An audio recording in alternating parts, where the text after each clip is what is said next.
Hello everyone, we are back with another video on the topic authority. In this video, we shall cover as to what is authority, the different characteristics, the kinds and the basis of authority. Finally, we end the video with the conclusion and on the information about the next part. Now, before we begin as to what is authority, we need to understand the origin of the term authority. So, Romans have a long tradition of democracy. Thus, all the decisions formulated there are taken up by their elected representatives. After this, what happened? Their judgment or rationale was questionable. सीधी सी बात है, आज अगर हम अपने elected representatives choose करते हैं तो हम उनके हर डिसीजन के साथ नहीं मानते हैं, हम उनके हर डिसीजन के साथ सहमत नहीं होते हैं. That is why their judgment, their rationale was also questionable in the Roman culture. Thus, there came a system that when Romans decided to establish an institution called auctoritas. What is this auctoritas? This is a body that will form certain decisions or policies. Whether these are correct or not is not the question. But their decision or policies would be final. It was also said that auctoritas would comprise of the men of wisdom.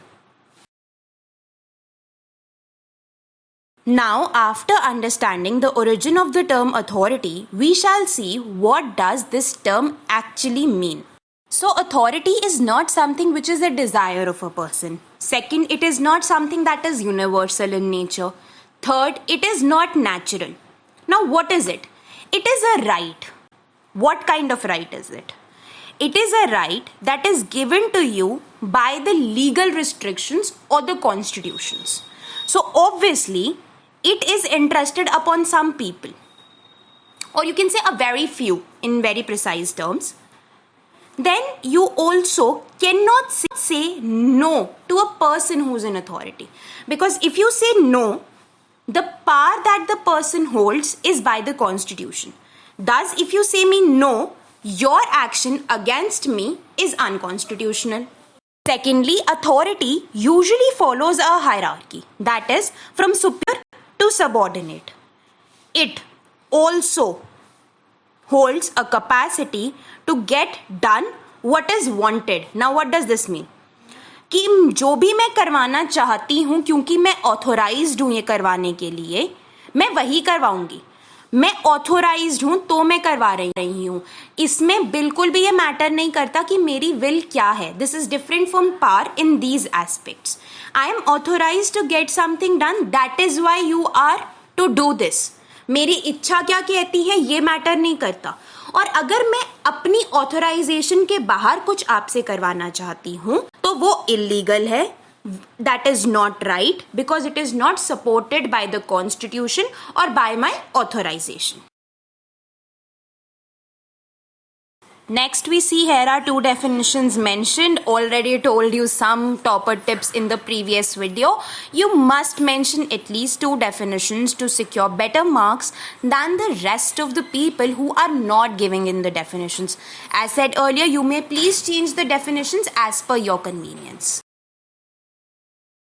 Now we look at the characteristics of authority. First, it is a quality. It is the quality of the men and the women to exercise ascendancy over a certain group. What is ascendancy? Ascendancy is to exercise my superiority over the subordinate and get my orders obeyed. Mind you, though, that it is not an act of compulsion or coercion. It is my ability. That is why it is a quality. Second, capacity to command the obedience. Now, what does this mean? That an individual using authority should be able to get his decisions accepted by his subordinates. If decisions are not accepted by the subordinates, then the person is not authoritative in nature. He does not hold any authority. Third, authority is accepted and respected. Two keywords to take: accepted and respected. What is it? That the commands are accepted out of respect, not out of fear. पार में किया था हमने, we accept someone's power out of fear of punishment. Here they are accepted out of respect. Fourth, authority is always legitimate in nature. According to Robert Dahl, if you have heard of his name, legitimate power is also called authority. Legitimate power is called authority. Fifth, authority is always relational. What does this mean? That it does not work in vacuum. Obviously, खाली जगह पे तो काम करेगी नहीं ना, वहां पे कोई ना कोई इंस्टीट्यूशन चाहिए, इंस्टीट्यूशन को चलाने के लिए लोग चाहिए, तभी अथॉरिटी काम करे ना. हाउ कैन यू से कि दीवार अपने आप में एक अथॉरिटी है? You can not say that. Sixth, authority is always hierarchical in nature, as I've already told you that it works from a superior to subordinate. So there is always hierarchy in any office that exercises authority. Next, authority is a situational concept. We have also done power is a situational concept. You must please check out what does this situation mean. I have explained it there. I will also explain it once again, that it is a situational concept. This means that it arises out of certain special circumstances, in certain abnormal circumstances. These are not the functions or the capacities that we exercise in our day-to-day lives. Accountability, we all know that someone who's in authority is always accountable. For this, the perfect example is the Democratic Party governments or democratic system governments. They are always put under the scanner, or they are always held accountable by the people. When are they held accountable? They are held accountable when the next elections arrive. How are they held accountable?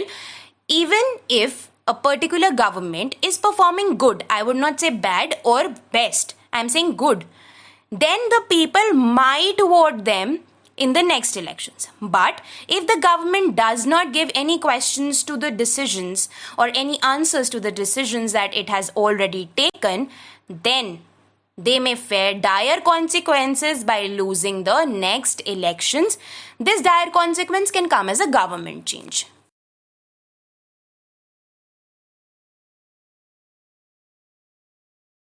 Moving on, we look at the kinds of authority. First, it is the traditional authority.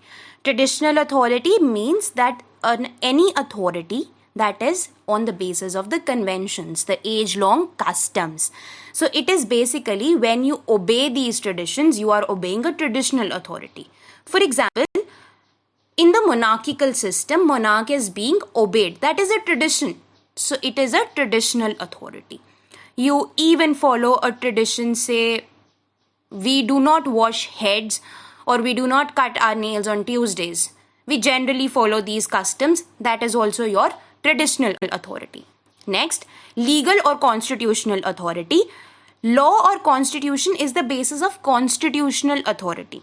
Person gets authority from the law. He can only use that much authority as it is prescribed by the law. Now, what is this? Supposedly, a police officer is empowered to arrest a person, but it is also given that the person who is being arrested should be informed the crime or the offense that he has committed and for which he or she is being arrested.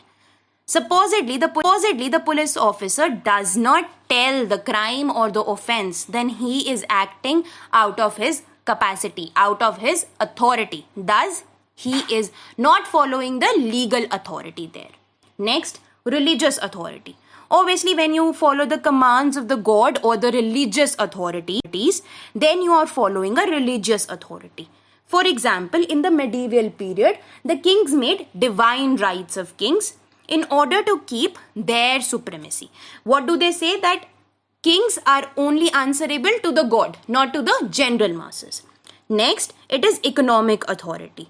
This means that a certain class of people who hold the economic resources, who hold the material resources or have the money power, can only come in authority. This is also known as authority by an elite class or authority used by elites. Next, it is a hereditary authority. What does this mean? That after the death of the father, the son will rule. No one else can rule. We also have another kind of authority, that is the charismatic authority. This is the authority that is based on one's own personality. Sometimes one individual can influence and they accept this influence. This is due to the charisma that is there in the person's qualities. For example, Mahatma Gandhi's authority was charismatic authority. We used to follow him because of his personality, his charisma. He did not possess any political office, yet millions of Indians accepted him. That is known as charismatic authority. Now we come to the basis of authority. First, legitimacy. What does legitimacy mean? It means that something allowed by law or done according to the law or rules. As I've already told you, legitimate power is called authority. But the catch in the situation is that when some authority is not legitimate, obviously people will try to do away with that authority. Sometimes it is also seen that people do not obey the illegitimate laws. There are no such illegitimate laws, but what they feel to be illegitimate are not obeyed by them. I have already told you that authority is accepted and respected. So when they do not accept such laws, they will obviously not respect those laws. Next, traditions. So traditions is the basis of authority. Traditions are followed due to their usefulness.